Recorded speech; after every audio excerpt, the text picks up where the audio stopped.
quota 225 i casi di positività al virus tra i lavoratori della Tre Valli di Vazzola e torna l'ipotesi chiusura. Da oggi l'ex caserma Serena di Caseri invece è Covid free. Il candidato presidente del Veneto per il centro-sinistra Arturo Lorenzoni positivo al Covid. Non mi fermo, dice, farò campagna elettorale da remoto, l'ultima volta nella Marca mercoledì sera a Castelfranco. In provincia di Treviso sono stati effettuati 60 interventi negli istituti scolastici a tempo di record, lavori che si concluderanno per la ripartenza scolastica oggi sopralluogo nell'istituto della Ghirada. Vertice in provincia, scatta l'ok al piano di potenziamento del servizio pubblico di corriere autobus, un piano che prevede l'investimento di 2.170.000 euro. A causa del Covid non si terranno le tradizionali fiere di San Luca, uno degli appuntamenti più attesi dai trevigiani. Il virus interrompe una tradizione secolare. In 24 ore almeno 4 le abitazioni prese di mira dai ladri a Paese nel Trevigiano. In un caso i malviventi fuggono con l'anello di fidanzamento, in un'altra abitazione è sparito il salvadanaio di una bambina. Folle fuga nel tardo pomeriggio di ieri tra le vie di Montebelluna di un 36enne che ha anche tentato di investire un agente. Il sindaco Favero, visto il traffico di quell'ora, si è evitata una tragedia. Parlano trevigiani, i film d'animazione del gruppo Alcuni che stanno conquistando il mondo, dall'USA all'Ucraina, passando per la Grecia il successo dei cuccioli. Bentrovati, buonasera telespettatori di Antenna 3. È ancora una volta il contagio da coronavirus, i numeri di giornata ad aprire il nostro telegiornale, perché sono oltre 300, per l'esattezza 311 casi di positività al coronavirus registrati nelle ultime 24 ore in Veneto. Questo sommando i due report di giornata della Regione del Veneto con azienda zero. Possiamo vedere dal PC l'ultimo report, qui vediamo per l'appunto quello delle 17.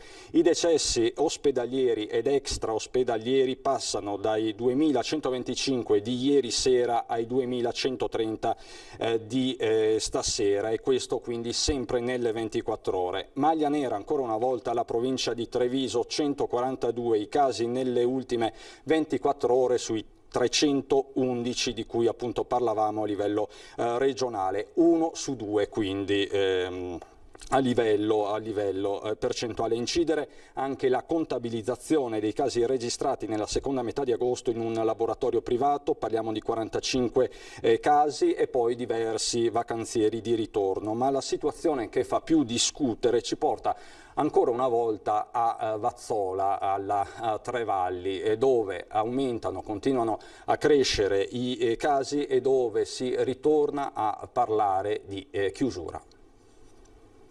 A fronte di 639 tamponi che abbiamo fatto, abbiamo trovato 225 positivi. Ricordo a me stesso e a tutti asintomatici. A fornire la contabilità del contagio alla Tre Valli di Vazzola è il direttore generale Benazzi. Al termine dell'ultimo giro di tamponi, calcolatrice alla mano, quindi più di un lavoratore su 3 è positivo, a dimostrazione che il fronte è quanto mai aperto, tanto che le parti sociali torneranno a riunirsi in prefettura con l'US 2 nei prossimi giorni. Sul tavolo torna l'ipotesi chiusura, scongiurata proprio nel corso dell'ultimo vertice, dove però si era optato per un dimezzamento della produzione. Proprio per questo per l'US non ci sarebbero gli estremi di un lockdown. Se riduco del 50% la produzione, con quelli che mi restano sicuramente riesco a organizzare ancora il lavoro. Ovviamente con il massimo controllo da parte del SISP e dei nostri, con i veterinari interni che garantiscono, e soprattutto distanziamento di 1 metro e mascherina. Di tutt'altro avviso la CGIL. Noi pensiamo che bisogna fermare un attimo e rimettere, come dire, le cose in fila, e una volta che si hanno le idee chiare capire da che parte iniziare a riprendere per avviarsi verso la normalità. Sindacato che torna su una criticità già denunciata. Noi avevamo chiesto di fermare un attimo, di fare una foto a tutti i lavoratori, nel senso di tamponare tutti i lavoratori nello stesso momento, di attendere il risultato dei tamponi e di dire chi può lavorare e chi non può lavorare, perché questo non è stato fatto in momenti diversi, con lavoratori che hanno continuato a lavorare attendendo l'esito del tampone. Per l'US2 l'evoluzione del contagio a Vazzola potrebbe seguire quello della caserma Serena, dove c'è da registrare invece una buona notizia. In 3 settimane, massimo 4, diciamo per farla proprio grande, levati i facinorosi che hanno creato solo complicazioni, siamo riusciti a portare a zero i positivi all'interno della caserma Serena. Oggi tutte le persone all'interno della caserma Serena sono negative. Ma la notizia del giorno a livello regionale è la positività al coronavirus del candidato presidente per la Regione Veneto del centro-sinistra Arturo Lorenzoni. Siamo in grado di mostrarvi un video registrato dallo stesso candidato presidente che è stato in terra di Marca mercoledì sera a Castelfranco, ma sentiamo Lorenzoni. Cari amiche e cari amici, questa mattina ho fatto un tampone perché avevo alcune linee di febbre e sono risultato positivo al coronavirus. Sono quindi costretto a stare in casa fino a quando il tampone sarà negativo. Io sto bene, a parte qualche linea di febbre di stamattina, ma ora già è scesa, e il mio percorso continua. Avremo una campagna elettorale ancora più diversa rispetto a quella che abbiamo avuto finora, ma non cambiano i contenuti, cambiano solo le modalità. Io raccomando veramente a tutti quanti di essere cauti, di avere una precauzione in più di quelle che ci vengono suggerite, perché evidentemente il virus si riesce a trasmettere anche con modalità che non riusciamo a conoscere. Io ritengo di essere stato cauto, di non avere avuto comportamenti rischiosi, ma evidentemente in qualche modo sono stato contagiato. Quindi la raccomandazione è veramente quella di avere cautela, di usare sempre la mascherina, di non vivere situazioni di rischio, e la campagna elettorale continua, ancora più motivata di prima, se vogliamo, e grazie a tutti quelli che mi stanno sostenendo sono convinto che si farà bene. A proposito di Covid, parliamo di scuole e della corsa contro il tempo che sta interessando tantissimi istituti della Marca trevigiana. Cerchiamo di fare il punto. Una corsa contro il tempo per adeguare gli istituti scolastici della provincia alle norme anti-Covid, 4 milioni di euro e 2 mesi di cantieri estivi ininterrotti che hanno riguardato 60 interventi in tutto, 48 le aule aggiuntive predisposte per l'inizio dell'anno scolastico, 9 laboratori e poi gli uffici, il tutto rivolto a circa 2.300 studenti. Abbiamo cercato poi di fare degli interventi cosiddetti di edilizia leggera, spostamenti di pareti per ampliare le aule e dare la possibilità alle classi più numerose di essere in presenza. Da una situazione di partenza con oltre il 50% di didattica alternata prevista siamo scesi intorno al 20% e tanti istituti riescono a fare lezioni totalmente in presenza. Due gli interventi più complessi, quello di Castelfranco con il recupero del padiglione L dell'ex ospedale, con le 24 aule già pronte per ospitare i ragazzi del Maffioli, e il recupero dell'ex Giorgi Fermi alla Ghirada, finanziato da fondi PON con 1.300.000 euro, in cui sono stati ricavati 3 laboratori, 20 aule atte ad ospitare circa 500 ragazzi del Besta. Saranno tutti pronti tranne questo, e abbiamo due situazioni ancora da sistemare a Vittorio Veneto per l'Istituto Beltrame e a Montebelluna per l'Istituto Maffioli, dove stiamo recuperando dei prefabbricati perché non avevamo altre soluzioni possibili e ci sono dei tempi di consegna un po' più lunghi perché ci sono richieste un po' da tutta Italia e quindi ci metteremo qualche settimana in più.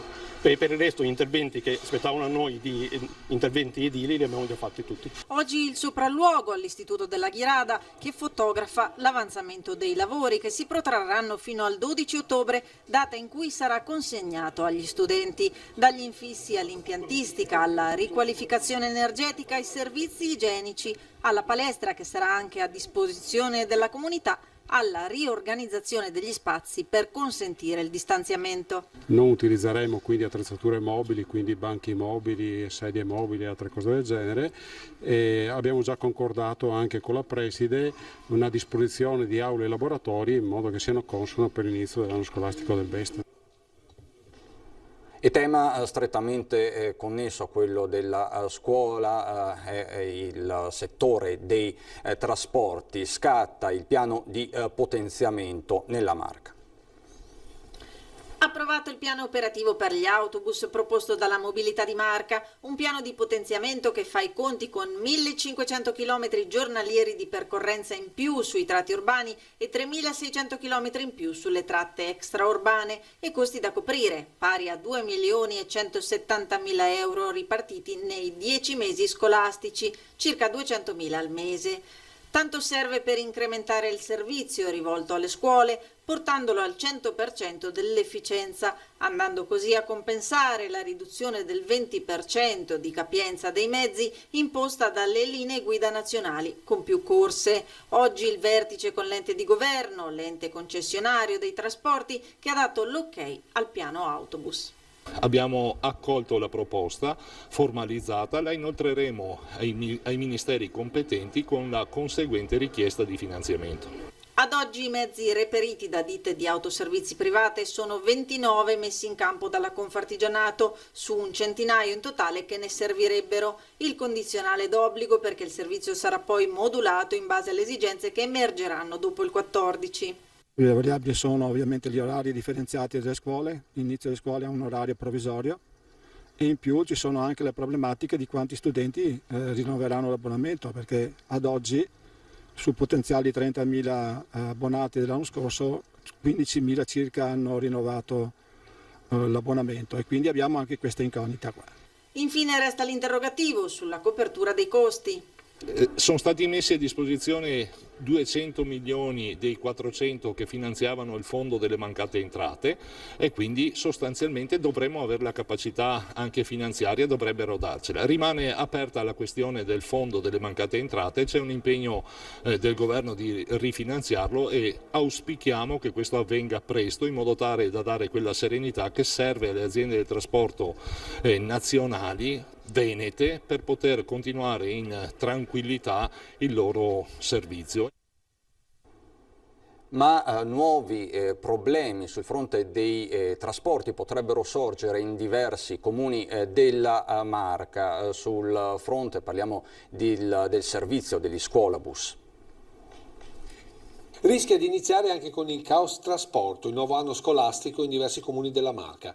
Non bastassero i problemi dedicati al contagio, con distanziamenti, banchi, aule, dispositivi e regole per alunni e insegnanti. Per diverse famiglie potrebbe aggiungersi anche quello del servizio scuolabus. Il perché lo raccontano questi documenti legati all'assegnazione del servizio comune per comune con il controllo della provincia, legato alla stazione unica appaltante, ovvero un ufficio per aziende e amministrazioni pubbliche nato per velocizzare servizi e appalti, che per gli scuolabus al momento per oltre una decina di comuni pare non sia del tutto chiaro, in particolare sulle dichiarazioni presentate dalla ditta vincitrice, al punto che la provincia ha provveduto alla revoca dell'assegnazione a favore dei secondi e talvolta terzi classificati. Il tutto tra l'altro a pochi giorni dall'avvio dell'anno scolastico, con comuni come Carbonera che solo lunedì avranno la comunicazione ufficiale della riassegnazione. Un bel problema per i municipi che dovranno rifare i conti sulle spese evidentemente diverse rispetto a chi avrebbe vinto grazie ad un importante ribasso sull'offerta, ma anche per le aziende che in pochissimo tempo dovranno provvedere a tutte le prescrizioni legate al servizio che ritenevano perduto. Tutto alla fine ricadrà inevitabilmente sui cittadini, sia economicamente, con l'aumento del costo sociale per il servizio, che logisticamente, con molte famiglie convinte sin dall'avvio delle elezioni di poter contare sul trasporto pubblico a tutela del trasferimento in sicurezza dei propri figli da e per la scuola. E ora una notizia che non farà molto piacere ai tanti che con l'autunno attendono un appuntamento secolare lungo il Sile. Quest'anno a Treviso niente fiere di San Luca. Le fiere, così come le conosciamo, quest'anno non si terranno. Secca come una fucilata è arrivata la notizia da Cassugana. Niente appuntamento di metà ottobre sul prato che viene lambito dal Sile. Una decisione sofferta ma inevitabile in quest'anno che passerà alla storia come quello del contagio. Una manifestazione così importante che richiama un così gran numero di spettatori e di utenti in questo momento non è coerente, non è compatibile con i distanziamenti, con le aggregazioni, con gli assembramenti. Quindi devo dire che a malincuore con il parco giochi ci daremo appuntamento nel 2021. Un tentativo in realtà era stato fatto con l'idea di permettere la presenza alle sole giostre per bambini, niente bancarelle con folpi, fritture o castagne, ma solo e contingentate qualche dolciume e qualche frittella. Ma i gestori delle attrazioni hanno preferito fare tutti un passo indietro, con il risultato che quest'anno non ci saranno ruote panoramiche, tagadà e tutte le altre giostre che da secoli allietano l'inizio d'autunno a Treviso. Unica consolazione sarà a tavola. Ci limiteremo probabilmente al tradizionale padiglione dell'Oca, in quanto gestibile con la somministrazione, con il distanziamento, con le prenotazioni. Il parco dei divertimenti credo non si terrà. E ai partiti del Folpo e dell'Oca alle fiere va ricordato che comunque tutto sarà su prenotazione con padiglione a capienza dimezzata, quindi passaggio alle fiere sì, ma armandosi di tanta pazienza. Ma come sempre la speranza è l'ultima a morire, così da Casugana stanno già pensando ad altre iniziative perché il prato non rimanga in queste 2 settimane desolatamente vuoto. Verificheremo se c'è la possibilità di avere qualche elemento che possa in qualche modo richiamare le tradizionali fiere. Devo dire però che oggi deve necessariamente prevalere la tutela della salute, la garanzia sulla riapertura delle scuole, i tempi sono molto vicini, quindi manifestazioni di quella portata in questo momento sono molto difficili da organizzare. La cronaca ci porta a Paese per un raid di furti. Abbiamo trovato la camera completamente rivoltata come un calzino e io stavo parlando fuori col vicino, lei arriva tutta impanicata, ci sono passati i ladri, io all'inizio pensavo stesse esagerando, invece aveva proprio ragione e niente, insomma abbiamo trovato il buco sulla finestra, la finestra del bagno aperta. Avevamo quasi paura in realtà di averla dimenticata aperta noi andando via e invece ho visto che c'era il buco, hanno trapanato e sono entrati. Questo è il copione che ha accomunato i diversi furti registrati negli ultimi giorni a Paese, 7 quelli denunciati ai carabinieri senza contare i numerosi tentativi. Nel caso di questa coppia residente in via Trua a sparire è stato qualche gioiello d'argento, ma non solo. L'unica cosa di valore che avevo, che era l'anello di fidanzamento, che dovevo farlo allargare, ce l'avevo a casa e l'hanno trovato subito e se lo sono buttati via. In via Delè dei ladri sono entrati in azione all'ora di cena, qui il danno più consistente lo ha registrato la porta d'ingresso. Mio figlio era qua con noi, è cenato con noi, quando è andato a casa ha trovato la porta aperta, è andato dentro e tutto per aria, cassetti e tutto quanto, hanno portato via un po' di roba, quello che hanno trovato, 2 catenine, il salvadanaio della figlia e basta, sono andati via. A entrare in azione veri e propri professionisti, nessuna delle zone visitate è isolata, anzi. La cosa strana che abbiamo notato è che non sappiamo come, noi siamo pieni di cani, veramente, abbiamo i cani del vicino, di tutti i vicini e non ha abbaiato nessuno. Dal canto suo il sindaco di Paese sottolinea come la situazione sia comunque sotto controllo e che furti si stiano registrando anche in altri comuni della zona, non manca però un appello. Un invito, un appello farei alla cittadinanza di essere collaborativa nel momento in cui si vedono auto sospette o persone sospette, chiamateci, chiamate la stazione dei carabinieri nel caso di domenica, altrimenti il sabato è operativa anche la polizia locale. Cercheremo di intensificare i turni notturni nostri, non più durante la settimana, ma concentrarli magari verso il fine settimana, ma è importante sapere, è importante capire tutte le movimentazioni un po' anomale presenti nel territorio. In attesa di capire se le indagini in corso avranno esito, perlomeno sull'anello rubato, Andrea sta già correndo ai ripari. Quindi più che altro adesso deve rifarle l'anello al fidanzato. Si farà, dai, si farà. E ha davvero dell'incredibile quanto successo nel tardo pomeriggio di ieri a Montebelluna. È una scena surreale. Il sindaco di Montebelluna Favero riassume in poche parole quanto accaduto ieri sera tra le vie del suo comune. Sono circa le 18:30 quando l'attenzione di un agente della polizia locale viene attirata da una vettura che procede in modo sospetto. A quel punto segnala l'auto alle altre pattuglie. Un agente a bordo di uno scooter intercetta il mezzo e gli intima di fermarsi. L'automobilista, un 36enne italiano, però consapevole di essere al volante senza patente e assicurazione e probabilmente sotto l'effetto di alcol, fugge. È scappato per la città, è andato in contromano in alcune vie, a un certo momento è stato intercettato da un nostro agente in scooter e ha innestato la retromarcia per cercare di colpirlo. L'uomo non soddisfatto scende spinto dalla gente facendo cadere a terra lo scooter per poi proseguire la fuga terminata con lo schianto dell'auto sull'isola spartitraffico in piazza 4 novembre. Abbandonata la vettura, il 36enne viene raggiunto dagli agenti della polizia locale. Nasce una colluttazione durante la quale l'uomo tenta di strappare la pistola d'ordinanza al vigile senza però fortunatamente riuscirci. Uno è stato colpito da una sua gomitata al volto e ha una prognosi per 5 giorni. Alla fine il 36enne viene immobilizzato e arrestato anche grazie all'intervento di una pattuglia dell'aliquota a radiomobile dei carabinieri di Montebelluna. Visto l'orario in cui tutto è accaduto e il traffico che in questi giorni c'è in città per alcuni cantieri, ieri sera si è sfiorata la tragedia. Che col suo comportamento ha messo a rischio la vita di tutte le altre persone che circolavano per le strade della città, perché avrebbe potuto benissimo in tali condizioni procurare un incidente grave. E a proposito di incidenti, ce n'è stato uno grave ieri sera intorno alle 21:30 a Pieve di Soligo all'altezza dell'incrocio tra via Roma e la provinciale di Pedeguarda. Coinvolte 2 auto, violento l'impatto, 5 le persone rimaste ferite ma fortunatamente non in modo grave, soccorse dai sanitari del SUEM, sul posto anche i vigili del fuoco di Conegliano che hanno liberato alcuni dei feriti rimasti incastrati tra le lamiere. Adesso per noi c'è la pubblicità, a dopo.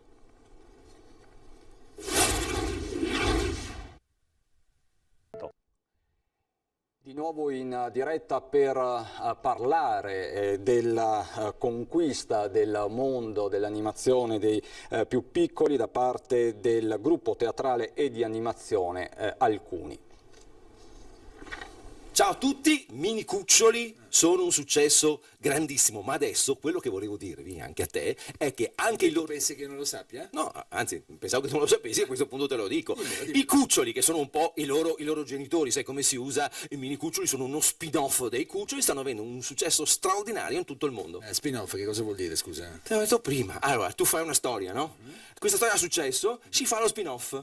Che può essere prima della storia o anche dopo la storia. I cuccioli sono quelli che sono nati prima e i mini cuccioli che sono un po' più piccolini sono nati dopo. Capite perché porto sempre con me in queste interviste anche Sergio. Raccontano così il loro successo in tutto il mondo Francesco e Sergio Manfio, ovvero i Trevigiani di Alcuni, che ora distribuiscono i loro film di animazione anche negli Stati Uniti, in Corea, in Grecia e in Ucraina. Stati che vanno ad aggiungersi agli altri già conquistati, il primo dei quali è l'Italia, con produzioni per i maggiori network nazionali. 156 episodi in onda d'autunno nei nuovi mercati per dei cartoni animati seguitissimi dai bambini grazie ad una formula per certi versi semplicissima. Sono veramente importanti per i bambini perché i bambini possono, vedendo questi personaggi, immedesimarsi nei caratteri di questi personaggi. Per esempio, Olli, la gattina, è quella intelligente, Portatile è quello che legge molto, sì. Cilindro è lo sportivo, però un po' così, come dire, Diva invece è una ragazzina, si medesimano le ragazzine che cambiano sempre vestito, che sono attente alle mode. Pio vuole fare l'attore da grande, quindi il sogno di Pio. Senza nome, ma è un bambino, un cucciolo, un pulcino molto piccolo che non parla. Ma il successo di marca riguarda anche il cinema, con una produzione dedicata ad un Leonardo da Vinci bambino che ha subito riscosso un successo internazionale. 82 paesi nel mondo, stavo citando, Stati Uniti, Russia, Corea, Spagna. Giappone ci siamo? No, perché il Giappone? Ti ho detto no, il Giappone non siamo. No. Quando arriviamo in Giappone? Adesso, ma fra pochissimo sbarcheremo in Cina, 10.000 copie, 10.000 cinema che proietteranno Leo da Vinci, Missione Mona Lisa. Infine, per chi volesse sapere da dove arriva l'ispirazione per i loro personaggi, Sergio Manfio risponde con un simpatico esempio. Faccio una rivelazione che nessuno sa. Olli è la mia gatta. Andiamo adesso a Belluno.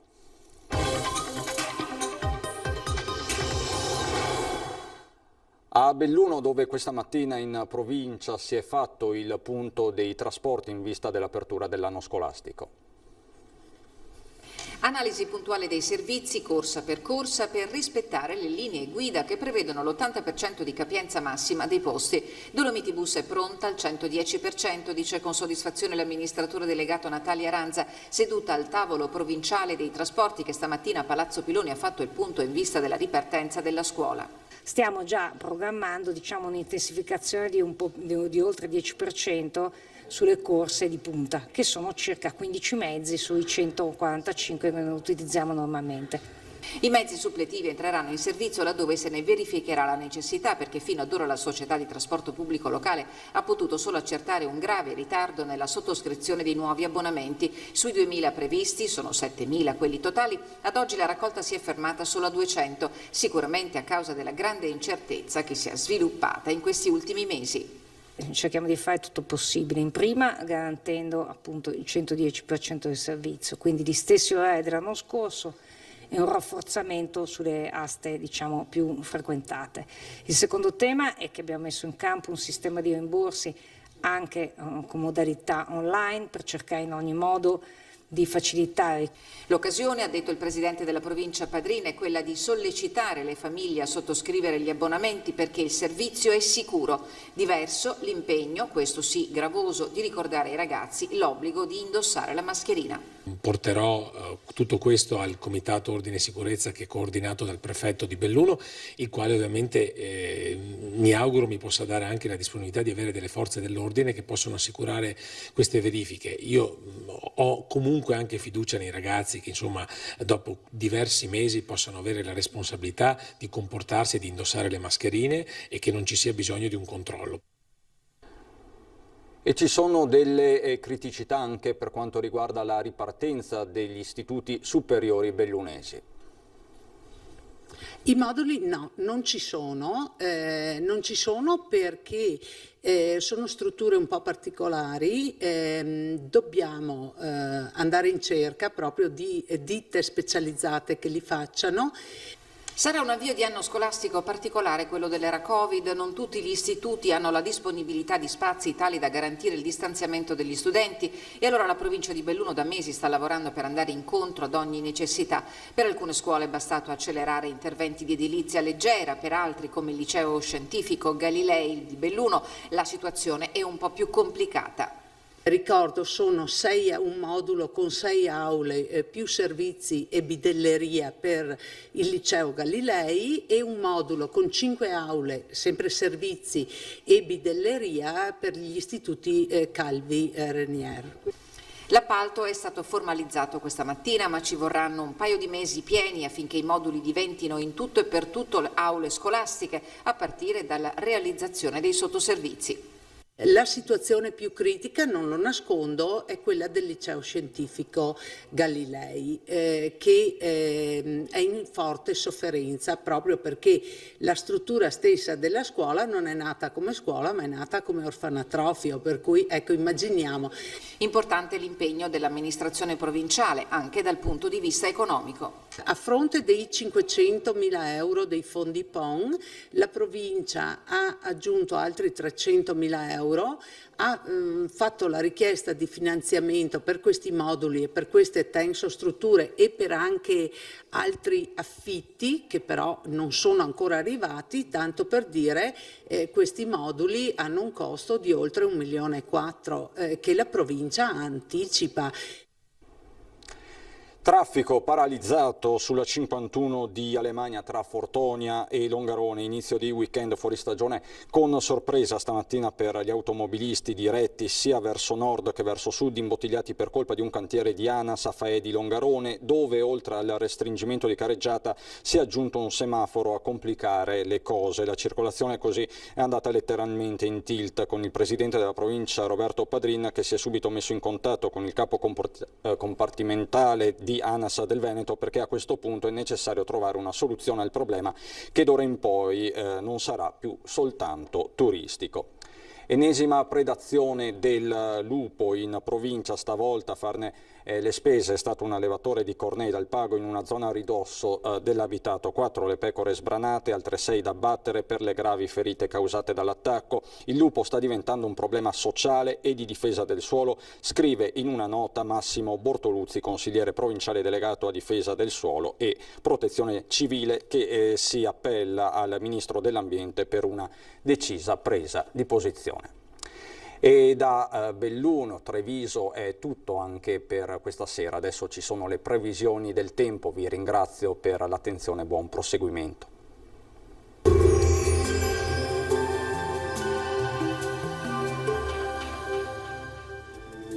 Bentrovati al meteo. Alta pressione e clima estivo per gran parte del weekend, ma domenica arriva una perturbazione a partire dalle Alpi. Vediamo intanto il dettaglio di sabato 5 settembre.